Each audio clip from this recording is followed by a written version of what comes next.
Alors dans cette vidéo, je vais faire en fait pas à pas les deux inéquations qui se trouvent en fait à la page 8 de votre cours. Donc juste un petit rappel, une inéquation du premier degré à une inconnue, ça sera toujours une expression du type soit ax plus b est plus petit que 0, soit ax plus b est plus petit ou égal à 0, soit ax plus b est strictement plus grand que 0, ou encore ax plus b est plus grand ou égal à 0, et avec évidemment a qui n'est pas égal à 0, autrement vous n'avez plus de l'inconnu x. Donc l'idée, c'est comme pour les équations. Dans les équations, on écrivait une suite d'équations équivalentes pour arriver à la solution.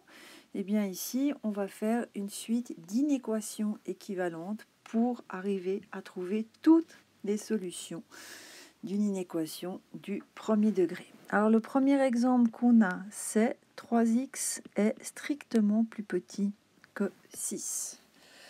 Donc ce que je vais faire ici, c'est que je ne veux pas avoir 3x mais seulement x. Donc je vais diviser par 3 des deux côtés. Donc si j'écris tout, ça va faire 3x divisé par 3 est plus petit que 6. Et si j'ai divisé par 3 d'un côté, je dois aussi le faire de l'autre. Et comme je divise par un nombre positif, le sens de l'inégalité ne change pas.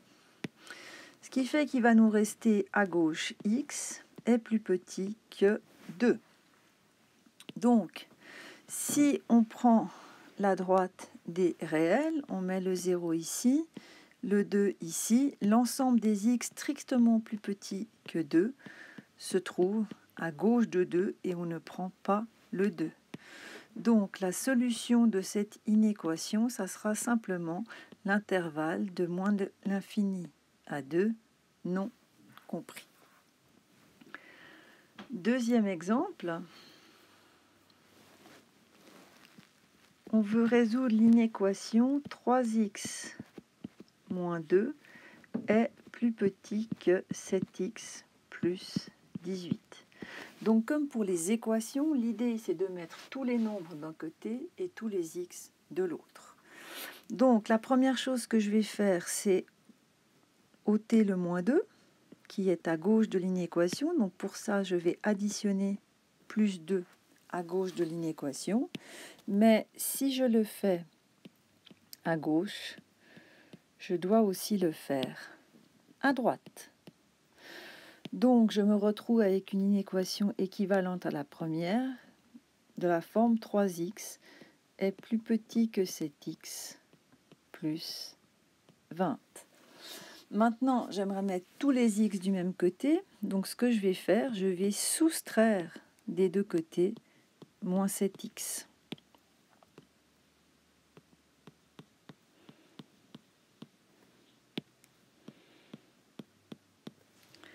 À gauche, je vais me retrouver avec moins 4x et à droite, il va rester 20.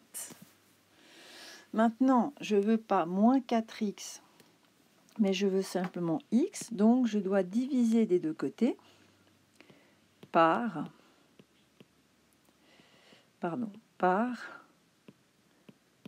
moins 4. Donc là, on a un moins 4x. Et ça va faire plus petit que 20 divisé par moins 4. Maintenant, il faut bien faire attention à une chose. Comme je divise par un nombre négatif, le signe de mon inégalité va changer.